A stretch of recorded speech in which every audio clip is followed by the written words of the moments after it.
We're still in Class 4 company here for race number 4. We drop back, though, to the 1,200 metres, headed by Abellino, who's first up since March. So a long break for him. London Master, hat-trick forward last time. It's got a barrier 13 here. Elite Boy makes his debut, as does Royal Prerogative and Triumph. Alex Cibadel and Eddie Lyon in the saddle there. Nice kick, gets the blinkers on. He was beaten favourite over the 1,400 metres last start. And Golden Glory goes up in class. He's on a hat-trick as well. Matthew Poon from barrier 5. Yeah, he comes across from Happy Valley, Golden Glory, having been running well there. But nice kick, hasn't been too far away from the early action in both of his starts, and he's back to 1,200. I expect him to go pretty close to the pace here. And Elite Boy has been showing some good speed in his barrier trials too. He could tack across. Yep, here he is. His barrier trials have been in good efforts. You can see he's not an overly sort of robust type. He's quite lean, 1,019 pound, but he's working well. He was gelded back in October. He's had a good solid preparation, looks to have some pace, which will help to offset that wide barrier. Now, Royal Prerogative, he's going to get back in the field, I think. He's quite a nice type of horse, as you can see, but I get the feeling he's going to want to touch more ground. He's not overly big either in weight, but he's more solid as opposed to Elite Boy. And Triumph, now this horse has been here for over a year, and he's had a lot of problems. He's had a tendon injury to his left front, and then he's had a right front tendinitis issue since then. So he's had a lot of soundness issues, hence his time here without doing much. All right, OK, 3 trials coming on. The last trial was all right, but I think he's probably a watch this time round. Let's start off with Caris Teeton, who's been in great form with his mount, London Master.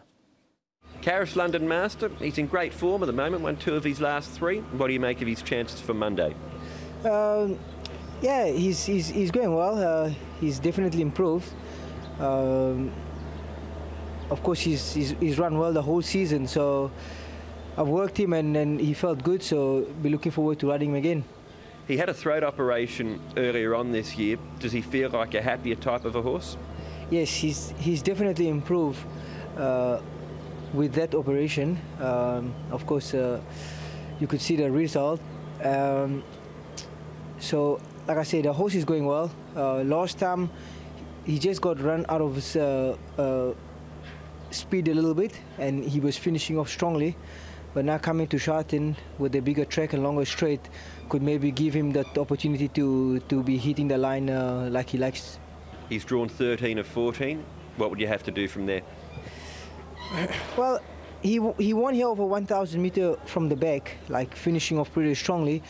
He's not a type of horse that you could chase him too much. I would just have to see where I can get him into a comfortable position, but I'm pretty sure he will be letting down pretty strongly in the straight. Make sure you go and have a look at HK Direct this week as well. Caris Teeton features in the New Year's resolutions that the jockeys are doing for the year. Ed Sadler looking at the feature race as well. That's on the multimedia showcase. Right, we'll move on though to Nice Kick, who was beaten favourite last time out behind what I think is probably quite a nice horse. And they drop back in trip and they put the blinkers on. Yeah, they do. That's fascinating on both counts, really. I thought his debut was pretty good. And I don't think there was a huge amount of disgrace here, given, as you said, it was 1,400. The winner, I think, is going to be going places in Hong Kong. So I think Gate 10's going to be tricky. Moreira's still aboard, though. You'll have to get him into a pretty good position, but I think he probably can. And, yeah, I think he's going to be quite tough to beat. I left him out, but with a lot of reservations. I just thought the barrier and a lot of maybe potential pace either side of him might be a little bit of a hindrance. But I think back in trip is definitely a plus, and the blinkers will help.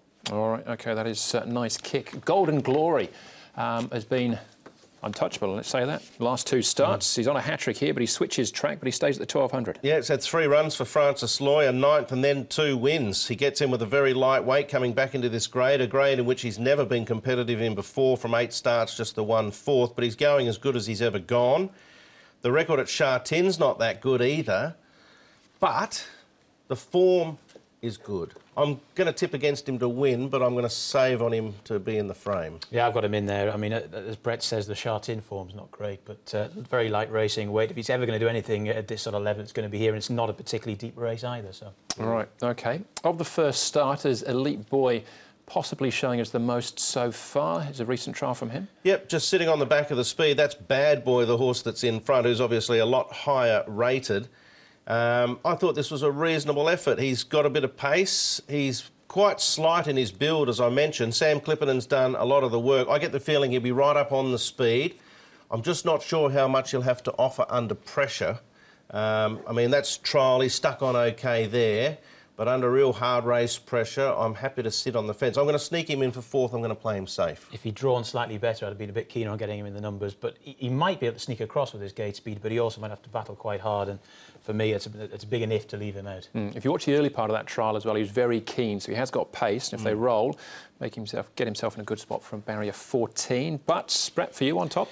Yes, look, there's a number of ways you can look at this, Andrew, but I think the horse to follow from yourself last start had clear excuses, have fun together. He was certainly trialling particularly well, and I think stepping to 1200 with some experience underneath his belt and a good barrier, he can posse up on the back of the speed, follow the rail, and when they're all asked to apply themselves under pressure, I think he'll find well, as he did in that 1,000-metre race, final 200. Golden Glory hasn't ever been going better. He deserves a chance now at Sha Tin.